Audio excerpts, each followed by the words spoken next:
So for this video, we're going to assume either through your experience or from watching part 1 that you have a good understanding of drawing arms the right way. If you haven't already seen part 1, you can hit the link in the description below.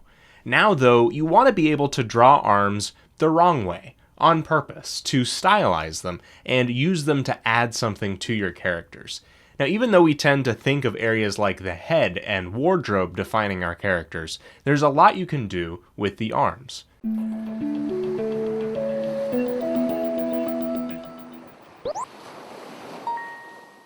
There's two elements that we're going to focus on, and that's shape and weight. There are three things that arms tend to have: muscles, bones, and fat, which we might combine with skin. And what are the three main shapes that we use in shape language? Well, it's the square, triangle, and circles, or in other words, blocky, angular, and round shape language. So these are a perfect parallel and a good way of showing what you're conveying through your arms. Square shape language often conveys strong, stubborn, static, or heroic qualities.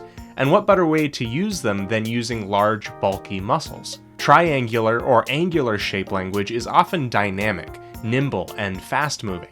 So why not use bony or perhaps lean muscle that conveys a lithe, skinny, or even scrawny or sickly character's arm? Circular or round shape language often conveys something non-threatening, young, cute, or soft, maybe even feminine. Remember, when you think feminine, think fat.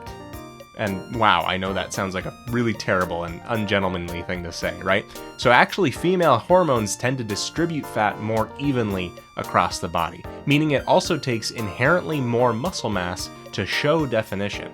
And that means that between a male and female arm that have the same amount of muscle, the female one will be more evenly distributed and smoother and really rounder.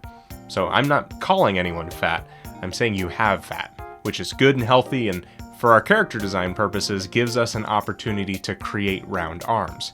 It's also not just children and female designs this can be used for. Chris Sanders, who designed both Stitch and Toothless, famously uses this shape language in everything, including his creature designs. The second element to think about is weight. This also kind of has to do with distribution, but in terms of proportion and flow.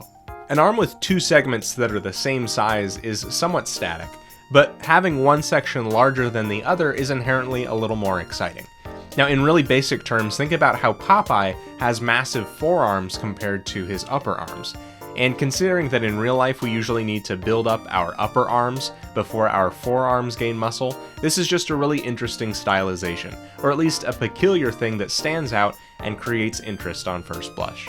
Also, considering how expressive the hands can be, a lot of times characters are designed with larger hands, and using that weight to make a smooth transition up the arm, gradually getting larger to meet the hand, can be a nice bit of stylization. This can be done really smoothly, like in the case of Wreck-It Ralph, or rather suddenly or independently, like Kamala Khan. In reverse, an arm that is much larger than the hand gives the impression of high strength, low dexterity. Good speed, bad handling, okay acceleration. Now let's talk about segmentation. Segmentation is the act of breaking up a larger shape, like say the arm as a whole, by using different shapes, colors, or lines to create smaller segments. Using a color of higher value or saturation can create contrast and call attention to the arm. Using a drastically different shape can be cool too, and it doesn't necessarily have to come from the actual physical makeup of the arm.